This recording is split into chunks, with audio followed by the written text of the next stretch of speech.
everyone. This is Erin Hallstrom, host of the Food for Thought podcast.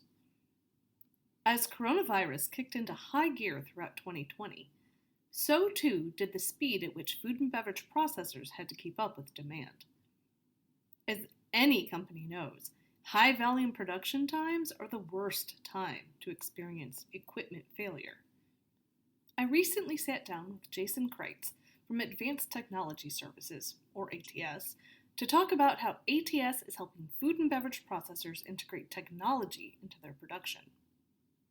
We cover a wide range of topics, including machine maintenance and other MRO challenges, tips for prioritizing upgrades for aging equipment and facilities, machine health monitoring for predictive maintenance, and very importantly, how technology is helping manufacturers push safety to the forefront. Enjoy the episode!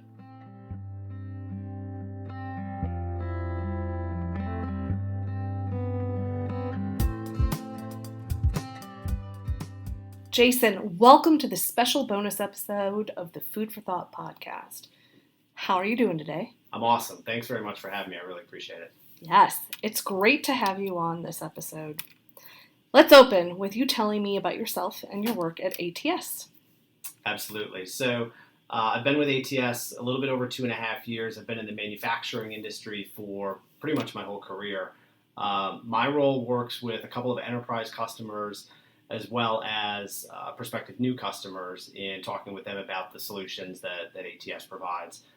ATS, in short summary, we're an asset reliability and industrial maintenance organization that really leads with integrating technology and helping customers to increase their production, reduce downtime, as well as reduce costs as well.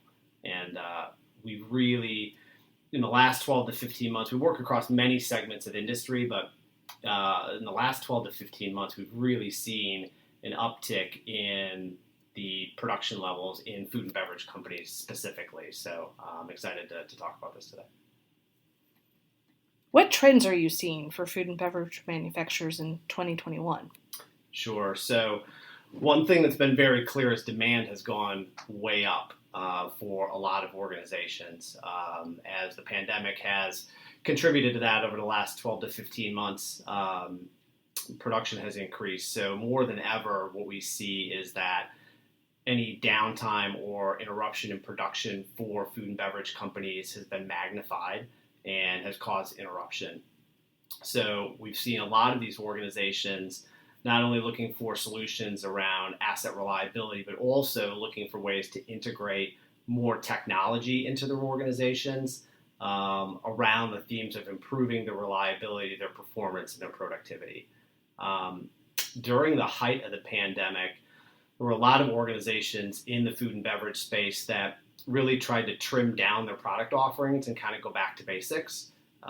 They were so crunched for production and to get product out the door that simpler was better. But now that the market is coming back, what we're seeing is it's starting to shift back to some of the things that we had seen before. So the tried and true favorites are still going strong, but we're also seeing the trends of healthy eating, plant-based protein, sustainable packaging. Some of those topics are really coming back to the forefront as well. From your perspective, when a client is considering outsourcing their maintenance or MRO services, what challenges do they typically face? That's a good question. So there's a lot of considerations to think about. It's not a decision that's typically made in a very short amount of time, but when we work with organizations that are considering outsourcing, what we see are typically excessive machine downtime, so challenges in production and it running consistently and reliably, gaps in their workforce around the ability to attract and retain their workforce and the talent, the skilled trade talent that they need, how to integrate and interpret technology and emerging technology, gaps in supply chain. Some of those things are typically pretty prominent when we look at organizations that we're talking with about potential outsourcing models. Really what we talk to companies about is finding a partner that can try to bring all the components that they need to the solution, so they don't have to piecemeal it together and work in a lot of different buckets, if you will, to bring one solution to bear, because every company is not a one size fits all. As we work with organizations, even with the same company, different plants function differently. They may have different products, they have different leaders, they have different equipment. So there certainly is not a one size fits all solution to any of the opportunities that we engage with. As the Industry 4.0 revolution rapidly changes the face of manufacturing, what do you think is important for food and beverage manufacturers to prioritize as they upgrade aging equipment and facilities?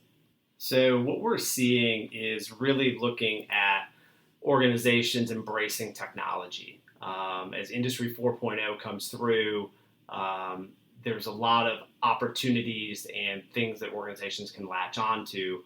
But when you think about some of the more foundational elements that we would consider important, a CMMS system is really kind of a starter when you look at how to set up a manufacturing organization and then how to plan and execute maintenance. It gives companies an opportunity to track the performance of their assets in the production environment, and it can detail all the way down to cost at the asset level. It allows an organization to set up preventative maintenance programs. It allows integration with supply chain and inventory to aid spare parts programs and purchasing. So a well-run CMMS that's utilized to its capability really can be, a structural component to setting up a successful maintenance organization. And down the road, what it will also do is it will aid an organization in making capital purchasing decisions, because when you have the asset information contained in the CMMS and you can track the cost to the assets, you can see where your what we call bad actors are and where a lot of the spending is going. So it really gives you a lot of visibility and data to be able to make data-driven decisions around your manufacturing organization.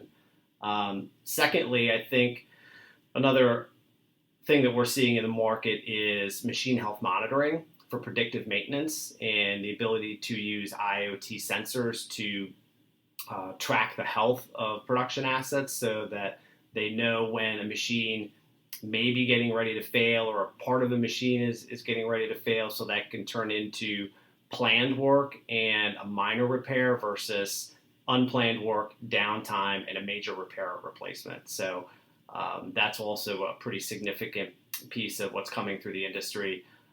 Additional monitoring capabilities are coming also when you look at different ways to bring Industry 4.0 into your plant.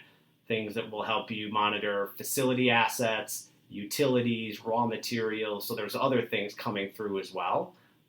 So for organizations looking to embrace Industry 4.0, there are certainly going to be options to get involved there. What are some of the benefits of implementing a predictive maintenance plan? So when you look at predictive maintenance, it's really a key step in the evolution of the maintenance journey. It's really that ongoing opportunity to check the health of production equipment on a regular basis and look for those potential problems before they happen and would cause production interruption and downtime. The other key aspect to predictive maintenance is that proactive repairs are always less expensive than reactive repairs. When you think about the dynamic of planned versus unplanned work and the man hours that are associated with that, having spare parts on hand versus purchasing parts that are needed and then need to be expedited because you don't have them in the storeroom, and obviously the cost tied to lost production time as well and potentially missing delivery dates and getting product out to suppliers. So, the ability to implement a predictive maintenance plan helps keep you out in front and keeps your manufacturing facility in a more planned environment versus reactive. What are the hesitations you see happening with manufacturers when it comes to embracing the new technology like sensors? Yeah, so this is a good one. So there are two things that come to mind when I think of this, and this is an ongoing dialogue that we're having with existing customers, potential new customers right now, because there's a big upside to this technology, but there's still a lot of unknowns around it. So I think when we look at it, having someone on the team that can drive the change and initiate that, essentially it's a cultural change, and really drive that cultural change as well as being able to wrap their head around the technology, what it is, what it does, what it's bringing to the table. So to really have that individual as part of a plant team that can help facilitate that cultural and that initial piece. But then the second piece, when someone is hesitating with making that decision, what it's going to do is it's going to increase the amount of data that comes in, right? And that amount of data can either be a help or a hindrance, because if you don't know what to do with it or what the data is telling you, and you're not able to interpret it, then all it's going to be is another data source. And that can lead to more confusion than it can help. So when you look at sensor technology, I really think a key is partnering with someone who has the technology available, but also helps with the understanding of what that data is. How is technology helping manufacturers push safety to the forefront? I like this question a lot because our organization really is foundational with safety. It's really a cornerstone of our culture. There's been a lot of advances in technology that have helped make both machines and manufacturing plants safer. Sensoring technology is a piece of that, not only just the sensors that I've talked about for predictive maintenance, but photoized light curtains and additional sensoring technology that has come to market that are integrating safety into plants. Wearable devices are also becoming more prominent. They do aid also with proximity with machine safety, but they're also tracking items like noise levels, air quality, temperature, ergonomics. So there's a lot of things coming through wearable devices that are also helping safety. Additionally, and I think COVID has probably accelerated this last one a little bit, but you look at safety related to building systems, either with employee screening like thermal imaging or temperature scanning, but also advanced camera and building access systems just for overall building and facility safety, so that those plants are more secure. In a post-COVID world, what do you think is important for manufacturers to know to give them the best chance for success?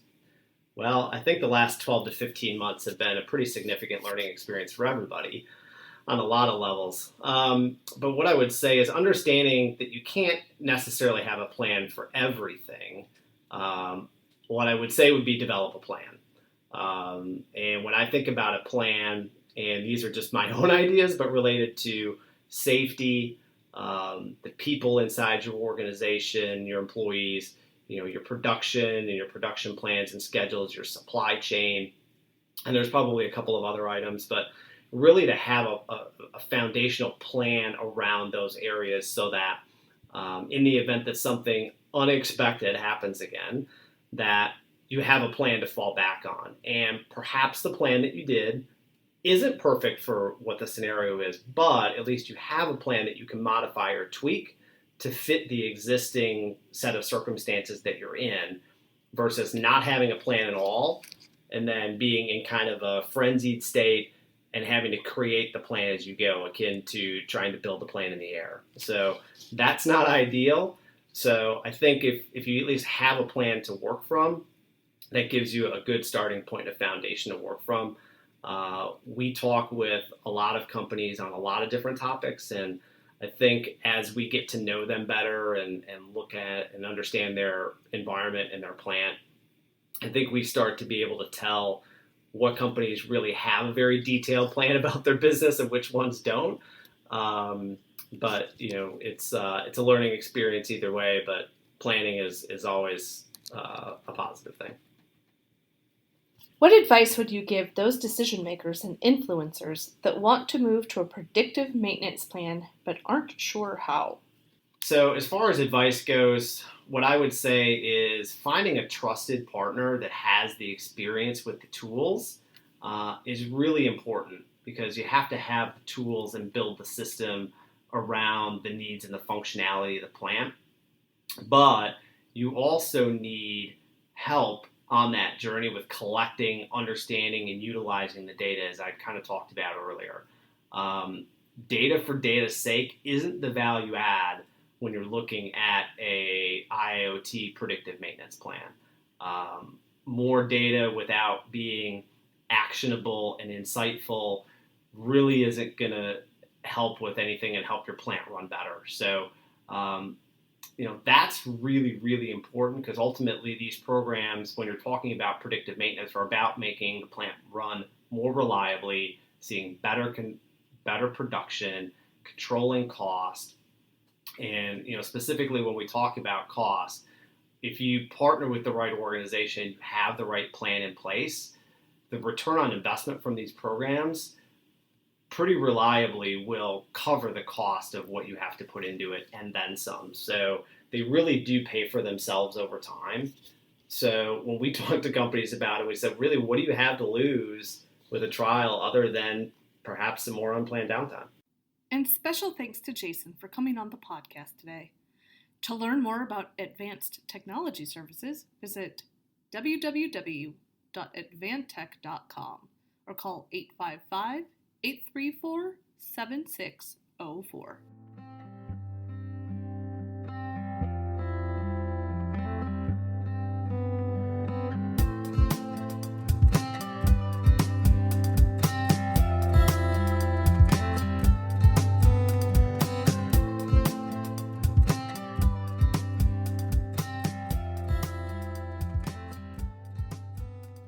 For everyone listening to the Food for Thought podcast today, thank you for tuning in.